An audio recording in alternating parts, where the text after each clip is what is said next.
Everyone, welcome to my channel. I am Neha. आज करेंगे हम क्लास 11 बिजनेस स्टडीज़ एंड आज का हमारा टॉपिक है nature of services. Business services chapter हम स्टार्ट कर रहे हैं, उसका सबसे पहला टॉपिक है। एंड गाइस, इस चैनल में हम जितनी वीडियोस करेंगे वो सभी एनसीईआरटी की बुक्स में से करेंगे। तो देखते हैं सबसे पहला पॉइंट क्या है आपका नेचर ऑफ सर्विसेज का। Intangibility. Services are intangible, that is they can not be touch. So intangible शब्द का क्या मतलब होता है? जिस चीज़ को हम छू नहीं सकते हैं। तो सर्विसेज को कभी भी हम टच नहीं कर सकते हैं। जैसे कि एक डॉक्टर अगर आपको अपना ट्रीटमेंट दे रहा है तो उस ट्रीटमेंट के प्रोसेस को आप टच नहीं कर सकते हो, है ना। They are experiential in nature. इसका मतलब है कि हम सर्विसेज का सिर्फ एक्सपीरियंस ले सकते हैं, महसूस कर सकते हैं, हम उसको देख नहीं सकते हैं, टच नहीं कर सकते हैं। One can not taste a doctor's treatment और टच एंटरटेनमेंट। तो कोई भी इंसान डॉक्टर की किसी ट्रीटमेंट को या कोई एंटरटेनमेंट की वो चीज़ देख रहा है, उसको आप टच नहीं कर सकते हो, है ना। अब सामने आप मूवी देख रहे हो तो मूवी में हीरो हीरोइन को आप टच नहीं कर सकते हो, आप सिर्फ देख सकते हो, महसूस कर सकते हो, है ना। One can only experience it. वही बात सेम लिखी हुई है, सिर्फ आप एक्सपीरियंस कर सकते हैं, सर्विसेज को महसूस कर सकते हैं। An important implication of this is that the quality of the offer can often not be determined before consumption and therefore purchase. एक इम्पॉर्टेंट चीज़ क्या है यहाँ पे कि जो सर्विसेज है उसकी क्वालिटी का आप बिल्कुल पता नहीं लगा सकते हो, ठीक है। आप बिल्कुल भी पता नहीं लगा सकते हो सर्विसेज के बारे में बिफोर कंजप्शन, यानी जब तक आप उसको यूज़ ना कर लो, उसको ख़रीद ना लो सर्विसेज को, तब तक आप नहीं बता सकते भाई ये सर्विस अच्छी थी या नहीं। अब मूवी है, मूवी जब तक आप देखोगे नहीं तब तक आपको पता कैसे लगेगा कि ये मूवी अच्छी थी या मूवी बुरी थी, है ना। It is therefore important for the service providers that they consciously work on creating a desired service so that the customers undergoes a favorable experience. So, service provider के लिए बहुत ज़्यादा ज़रूरी चीज़ है कि वो कॉन्स्टेंटली अपना काम करता रहे कि भाई ऐसी सर्विसेज प्रोवाइड करे जिससे कि कस्टमर्स जो है उनका फेवरेबल एक्सपीरियंस हो। फेवरेबल एक्सपीरियंस से मतलब है कि जब कस्टमर्स आपकी सर्विसेज को ले तो उसके बाद वो लोग फेवर में रहें उसके, कि नहीं ये बहुत अच्छी सर्विसेज प्रोवाइड करी है। जैसे कि एग्जांपल दे रखा है, एक डॉक्टर अपना ट्रीटमेंट दे रहा है तो ट्रीटमेंट लेने के बाद कस्टमर का फेवरेबल एक्सपीरियंस होना चाहिए, नहीं फेवर में होना चाहिए, पॉजिटिव एक्सपीरियंस होना चाहिए कि नहीं बहुत अच्छी ट्रीटमेंट दी है इस डॉक्टर ने, ऐसा होना चाहिए। नेक्स्ट है inconsistency. The second important characteristics of services is inconsistency. Since there is no standard tangible product, services have to be performed exclusively each time. अब सबको पता है कि यहाँ पे कोई भी टेंजिबल प्रोडक्ट नहीं है। टेंजिबल प्रोडक्ट यानी जिस चीज़ को हम टच कर सकते हैं। जैसे कि आप कोई शर्ट लेने जा रहे हैं, कोई फर्नीचर लेने जा रहे हैं तो आप उसको टच कर सकते हो, आप उसको महसूस कर सकते हो देख के कि भाई अच्छा है या नहीं है। लेकिन जो सर्विसेज होती है वो हर वक्त परफॉर्म करनी पड़ती है आपको, ईच टाइम मतलब हर वक्त। जब भी कस्टमर डिमांड करता है, जैसे कि डॉक्टर है, उसके पास जब जब पेशेंट्स आएंगे उसको हर वक्त अपनी सर्विसेज देनी पड़ेगी, ठीक है। Different customers have different demands and expectations. अब अलग अलग कस्टमर्स होते हैं भाई, अलग अलग डिमांड होती है, अलग अलग उनकी एक्सपेक्टेशन होती है। अब जैसे कि कोई सैलून जा रहे हैं कस्टमर्स तो कोई बोलेगा हेयर कलर कर दो, कोई बोलेगा बाल ट्रिम कर दो, कोई बोलेगा कि डिफरेंट सी कोई मेरी कटिंग कर दो। सब लोग अलग अलग चीज़ बोलेंगे, है ना, सबकी अपनी अपनी डिमांड्स होती हैं। So service providers need to have an opportunity to alter their offer to closely meet the requirements of the customer. So जो सर्विस प्रोवाइडर हैं यानी जो सर्विसेज दे रहे हैं उनके पास हर वक्त एक अपॉर्चुनिटी रहती है, मौका रहता है कि जो भी कस्टमर्स हैं उनकी रिक्वायरमेंट्स, उनकी ज़रूरत के अकॉर्डिंग वो सर्विसेज प्रोवाइड करें। ऑल्टर का मतलब है यहाँ चेंज, यानी जैसी रिक्वायरमेंट है उसके अकॉर्डिंग सेम वैसी ही सर्विसेज प्रोवाइड कर सके। आगे बढ़ते हैं। नेक्स्ट है इनसेपरेबिलिटी।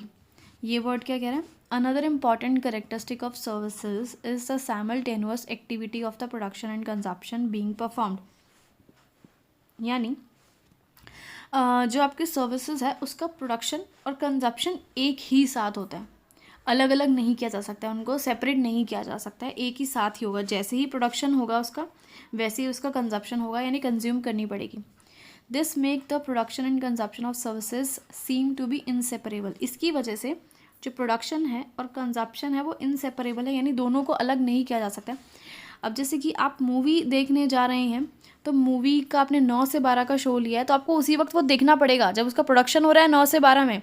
तो कंजप्शन यानी आपका मूवी देखना भी 9 से 12 में ही होगा। ऐसे नहीं कि आप 10 दिन बाद जा रहे हो और बोल रहे हो मैंने तो टिकट ली थी, मैंने तो पैसे दिए थे, मैं तो मूवी वही देखूंगी। नहीं, ऐसा नहीं होता है। While we can manufacture a car today and sell it after say a month. लेकिन अगर हम किसी प्रोडक्ट की बात करें, जैसे कि कार की है, उसे हमने आज मैन्युफैक्चर किया, लेकिन हम उसे बेच सकते हैं 1 महीने बाद, बिल्कुल बेच सकते हैं, प्रोडक्ट है वो कोई भी tangible. This is often not possible with services that have to be consumed as and when they produced. लेकिन ये चीज़ पॉसिबल नहीं है किसके साथ? सर्विसेज के साथ ऐसा बिल्कुल भी पॉसिबल नहीं है। हमें तुरंत कंज्यूम करनी पड़ती है जैसे कि वो प्रोड्यूस होती हैं। अब जैसे कि डॉक्टर के पास आप गए, डॉक्टर आपको एडवाइस दे रहा है किसी भी चीज़ की, तो आपको तुरंत वहीं बैठ के सुनना है। ऐसा नहीं है कि आपने एक बारी पर्ची कटा ली और आप 1 साल बाद जा रहे हो कि नहीं मैंने पर्ची कटाई थी, मैं तो अपने आप ठीक हो गया था, अब ये पर्ची क्या 1 साल बाद काम आ जाएगी? नहीं, ऐसा नहीं है। जैसे ही डॉक्टर सर्विसेज देगा, यानी सर्विसेज का प्रोडक्शन होगा, तुरंत आपको कंज्यूम करनी पड़ेगी, सर्विसेज लेनी पड़ेगी। Service providers may design a substitute for the person by using a appropriate technology।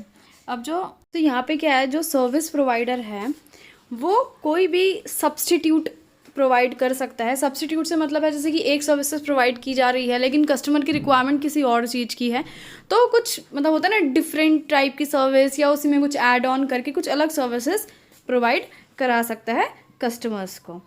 आगे है जैसे कि एग्जांपल तो दे रखा है एटीएम, ऑटोमेटेड टेलर मशीन, सबने यूज़ किया होगा एटीएम, में रिप्लेस द बैंक क्लर्क। जब से एटीएम आया तब से बैंकिंग क्लर्क का काम जो है हट गया है। For the front office activities, जैसे कि अगर आपको कैश निकलवाना है या चेक को डिपॉजिट करना है तो आप एटीएम के थ्रू कर सकते हैं। आपको बैंक पर्सनली जाने की ज़रूरत नहीं है कि भाई मुझे 500 रुपये निकलवाने हैं, मुझे 1000 रुपये निकलवाने हैं। But at the same time the presence of customer is required and his or her interaction with the process has to be manage. लेकिन हाँ, एक चीज़ ज़रूरी है कि जो कस्टमर है उसकी प्रेजेंस बहुत ज़रूरी है। कस्टमर को प्रेजेंट होना पड़ेगा, चाहे वो एटीएम में जाए तो भी उसको उधर प्रेजेंट होना पड़ेगा कैश निकलवाने के लिए, चाहे वो बैंक में जाए और किसी क्लर्क से बोले कैश निकलवाना है तो वहाँ पे भी उसको प्रेजेंट होना ही पड़ेगा। यानी जब सर्विसेज प्रोड्यूस हो रही है तभी उसको उसी वक्त कंज्यूम करनी ही पड़ेगी। नेक्स्ट है इन्वेंट्री। सर्विसेज हैव लिटिल और नो टेंजिबल कंपोनेंट्स। अब जैसे कि सर्विसेज है, मैंने उसमें बताया कि कोई टेंजिबल चीज़ नहीं होती है, यानी ऐसी चीज़ नहीं होती है हम जिसे टच कर सकें। So it can not be stored for future use, इसलिए इसको स्टोर नहीं किया जा सकता है फ्यूचर के लिए। जैसे कि कोई डॉक्टर है, जैसे कि मैंने बताया कि वो अपनी सर्विसेज प्रोवाइड करता है पेशेंट्स को, जो है दवाइयाँ वगैरह लिखता है, तो ऐसा नहीं हो सकता है कि वो अपनी सारी प्रिस्क्रिप्शन जो है पेपर पे लिख के छोड़ देगा, पेशेंट्स आएंगे उन पेशेंट्स को बाद में कोई और बांट देगा वो सारे प्रिस्क्रिप्शन, नहीं, ऐसा नहीं हो सकता।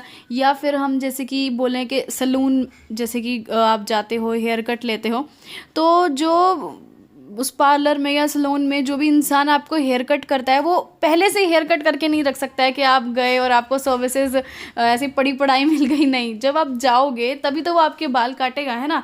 तो जिस वक्त प्रोड्यूस हो रही है उस वक्त ही आपको कंज्यूम करनी पड़ेगी, आप उसे स्टोर नहीं कर सकते हो। That is services are perishable. Services perishable होती है, यानी तुरंत ख़राब हो जाती है, तुरंत ख़त्म हो जाती है। जैसे कि अगर कोई मूवी चल रही है 9 से 12 तो वो 3 घंटे तक ही रहेगी, 9 से 12 का शो ही रहेगा, उसके बाद यूजलेस हो जाएगी वो।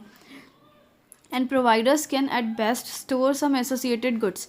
सो जो है आप गुड्स जो है उसको तो स्टोर कर सकते हो, ठीक है, बट सर्विसेज को आप स्टोर नहीं कर सकते हो, फ्यूचर के लिए स्टोर नहीं कर सकते। This means that the demand and supply needs to be managed. So demand and supply को मैनेज करना बहुत ज़रूरी है, यानी जैसे ही डिमांड आती है वैसे ही सप्लाई करनी ही पड़ेगी। As a service has to be performed as and when the customers ask for it. वही बात लिखी हुई है, सर्विस आपको तुरंत परफॉर्म करनी पड़ेगी जब आपका कस्टमर उसके लिए बोलेगा कि भाई मुझे ये सर्विसेज चाहिए, तुरंत ही देनी पड़ेगी। आप उसको ऐसे नहीं बोल सकते भाई कि नहीं मैंने रखी हुई है सर्विसेज संभाल के उस डब्बे में से ले लो, नहीं, बिल्कुल नहीं। They can not be performed earlier to be consumed at later date. Services को आप पहले परफॉर्म नहीं कर सकते हो, अर्लियर यानी पहले, ठीक है, कि बाद में कंजप्शन हो जाए उनका, ऐसा नहीं हो सकता है। एग्जाम्पल देखते हैं। A railway ticket can be stored but the railway journey will be experienced only when the railway is provided. अब रेलवे टिकट एक जो है प्रोडक्ट है, टेंजिबल प्रोडक्ट, उसको आप स्टोर कर सकते हैं, लेकिन जो रेलवे जर्नी है उसको आप सिर्फ एक्सपीरियंस कर सकते हैं, उसको आप स्टोर नहीं कर सकते। जैसे कि आपकी सुबह 9 बजे की ट्रेन है तो आप टिकट को तो चाहे 1 साल संभाले रखो, लेकिन अगर आप 9 बजे तुरंत वहाँ नहीं पहुँचे तो आपकी ट्रेन मिस हो जाती है, फिर आप उस ट्रेन को कभी कैच नहीं कर सकते हो। नेक्स्ट पॉइंट है आपका, और लास्ट पॉइंट है आपका, involvement. One of the most important characteristic of services is the participation of the customer in the service delivery process. यानी और एक इम्पॉर्टेंट कैरेक्टरिस्टिक्स क्या है सर्विसेज का, कि कस्टमर को भाई पार्टिसिपेट करना ही पड़ेगा, इन्वॉल्व होना ही पड़ेगा जब भी सर्विसेज की डिलीवरी हो रही हो। जैसे कि अगर आपको सर्जरी करानी है किसी डॉक्टर के पास जाके, तो डॉक्टर जब ऑपरेशन थिएटर में आपको बुलाएगा कि आपका ऑपरेशन हो रहा है, आपको उधर प्रेजेंट होना ही पड़ेगा। ऐसा नहीं है कि आप वहाँ पे नहीं गए और बोले सर्जरी हो गई, सर्जरी हो गई। A customer has the opportunity to get the services modified according to the specific requirements। और कस्टमर जो होता है वो अपनी सर्विसेज को मॉडिफाई चेंज करा सकता है। अगर उसकी कोई स्पेसिफिक यानी कोई भी टाइप की रिक्वायरमेंट है, किसी भी टाइप की कोई ज़रूरत है, तो वो सर्विसेज को चेंज करा सकता है अपनी मर्जी से। ठीक है, चलिए टॉपिक ख़त्म।